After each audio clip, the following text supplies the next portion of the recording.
If there was one tree, one plant in all of creation, one medicinal superfood that outshined every other superfood known to mankind, it would be this. This stick I have growing next to me. I can't wait. Stay with us because in the next few minutes, I'm going to tell you just a few of the almost unbelievable properties of this incredible plant known to many as the tree of life.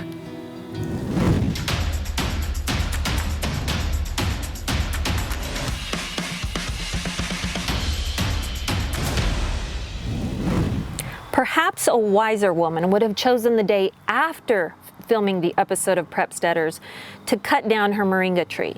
But of course, I am not every other woman, so I happened to choose the day before the video was made to cut down my moringa tree. Now, I'll explain why you cut it down about this time of year a little later in the video, but let me first tell you about this amazing stick that I know already is going to come back to life even without one single vestige of growth left on it as I have cut it down for the winter. But this is known in so many parts of the world for different things. But most commonly, it's known as the miracle tree or the tree of life. You might have more recently come to know it as the moringa tree, or some of you know it as the drumstick tree. It's called that because of the little bean pods that grow on it that are kind of the shape of drumsticks. Whatever you know it as, it is an unbelievably miraculous tree. I mean, it has earned this title, and I would say it outshines every superfood known to mankind. So if there is one type of tree that you should try to get seeds for somehow and try to plant no matter what zone you're in, I would encourage you to get this type of tree. This is a Moringa Oleifera. I think I'm saying it right, but some of you botanists can correct me and tell me the correct pronunciation of that. Now, it grows best in zones 9 and 10 because it does truly love heat and light. But thankfully for the rest of us, this is a fantastic tree that you can cut down like you have seen me do here for the winter in zones that are less than 9 and 10.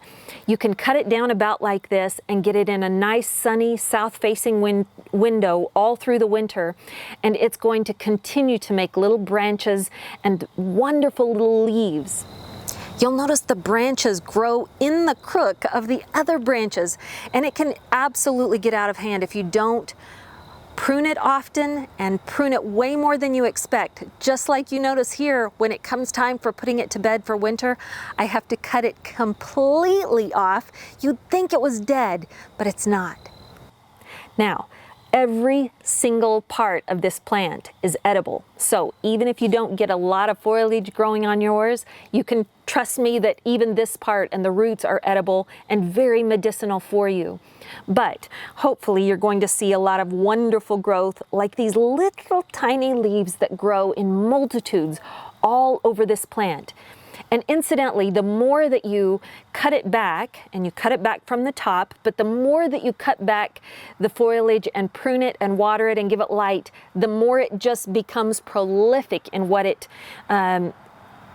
spreads out in its growth. So you can have a very short plant growing as a house plant inside a sunny window and have it be completely enough to be for you and your family and everyone you know that you can still share some of these leaves with and some of the medicinal qualities of this plant. Now, there is no way I can cover every miracle that this does, but I'm going to cover a few, and I want you to promise me that you'll do your homework and look it up online to see what it treats, what it doesn't, what cautions there are. Thankfully, as you grow it, it doesn't have very many pests that like it, so that's awesome. Secondly, it has very few interactions when you eat it with other medicines and foods, so it is just miraculous on the front and the back end. The two little warnings I would give right on the front end that I am aware of are it actually is so effective at lowering your blood pressure that if you're on blood pressure medication, you can actually lower it too much if you're taking the medication and taking moringa in your diet. Also, it's the same type of warning for those of you who might be on diabetes medicines that lower your blood sugar for that, because this is so effective at also lowering your blood sugar. You might actually get it too low. Can you believe that? And hopefully the wheels are already turning of how you could just treat yourself naturally without even any need for those medicines. But see your doctor. Don't let my advice be what you take until you've done your own research. Now, let me tell you just a few of the amazing things this does. When I first learned about moringa a few years ago, the reason I did was because it was something that treats the young children who have distended bellies, because in Africa and India, in some places where there are poor children that are so malnourished that they can't even absorb vitamins and minerals from their food anymore, they're often treated with moringa first, because it makes that anemia kind of turn around and makes their body be able to receive the nourishment from their food and use it well to grow healthy again.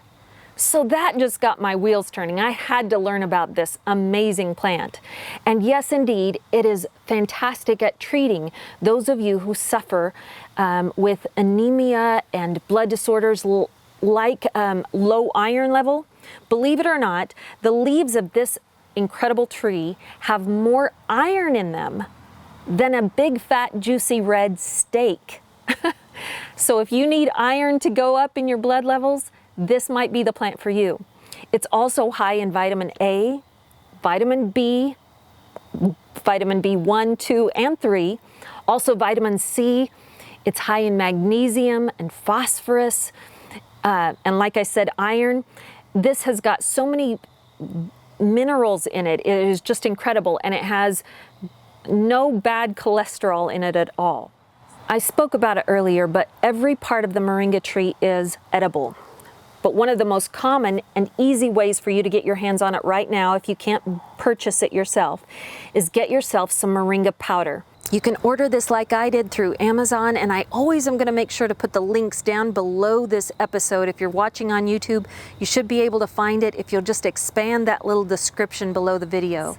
It comes in this beautiful little green powder that you see here, and it's just like a nice little bit of flour or spirulina powder that you might be familiar with. You can sprinkle it on whatever food you're making. You can just add it into whatever you want. I sometimes just throw it in my morning coffee, and I'll let you do your research on how much you should take and when. But for me, I take about a half a teaspoon in the morning, and I aim at taking about a half a teaspoon in the evening. It says that the recommended dosage is somewhere between a half and a full teaspoon per day. You can also make moringa tea, and the leaves that you harvest from your own tree, you can dry those, and they hold their nutrition so well after they've been dehydrated that they make a perfect tea, or can be thrown in other recipes just fine as well. But you can also eat the pods that look like those little drumsticks that we talked about. You can eat those when they're nice and green, or some people like to harvest them and dry those seeds and just eat them like beans, or like you would rehydrate dried peas. These are perfect for doing that same kind of thing. So there are all kinds of ways to eat them all, and you can just snack on the little tender shoots that come out that are even the stems, because those are wonderful for you. Now, I'll let you do the research on other ways that you can cook it and all kinds of recipes you can throw it in, but let me tell you some of the things that this is going to help you with. And this is just the short list. This is just a few of the things. I already mentioned anemia and blood, low iron in your blood. This is going to help with that. This is going to help with lowering your cholesterol and lowering your blood sugar levels. Moringa helps your body absorb iron, and so it increases your red blood cell count, and that's why it's good at treating anemia and sickle cell diseases.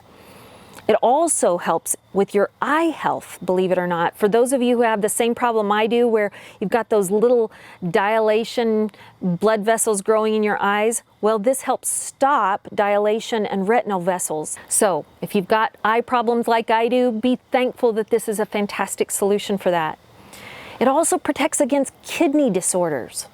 And it treats asthma and bronchitis. So if you have that running in your family, this is a fantastic solution for some of that. It treats stomach issues like gastritis and ulcerative colitis.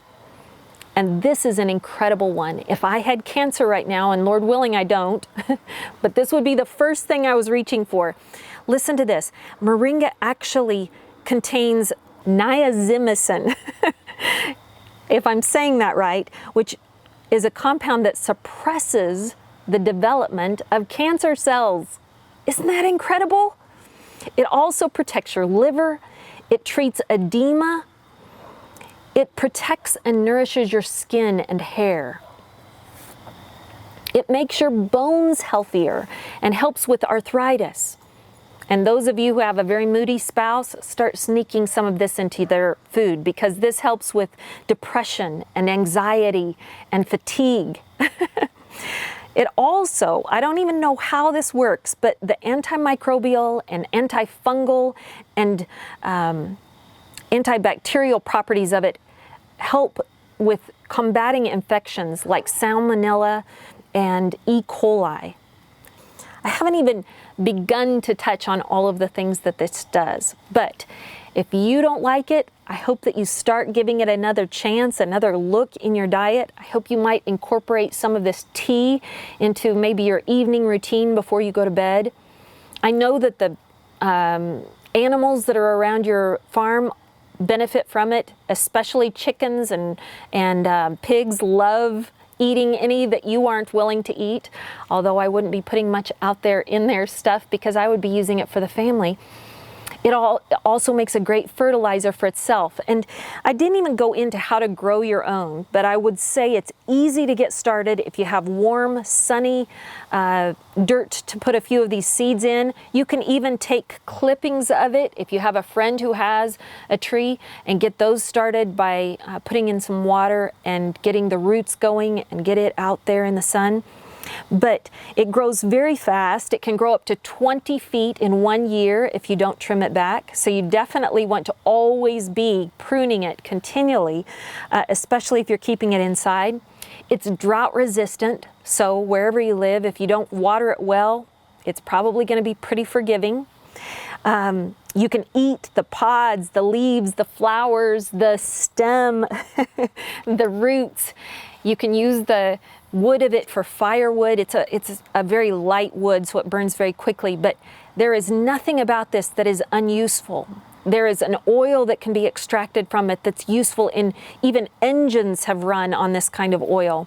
And I know that there are a number of things that I've read that I haven't even touched on. So I hope you're going to go out there and do some of your research on this incredible tree for yourself. And if I had enough seeds, I'd send them to you, but I've already clipped it back for the winter, and I hope that you'll order some online and get this growing where you are. Now, it's your turn. If you have experience with this tree and know way more about it than I do, will you write in and give us what you know about it? How has it helped you? How have you incorporated it into your diet? Share this video with somebody you love. And I hope that you join us. I hope that you subscribe and become one of the family if you haven't already. But will you do this for me? Will you go out this week and find someone who particularly looks a little downtrodden and might need blessed? And will you intentionally make it a point to be a blessing to them this week?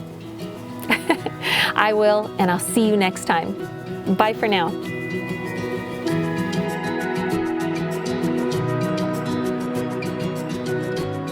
Before you go, let me share some scripture with you. Psalms 27:1 says, "The Lord is my light and my salvation. Of whom shall I fear? The Lord is the stronghold of my life. Of whom shall I be afraid?" Now, go spread the word.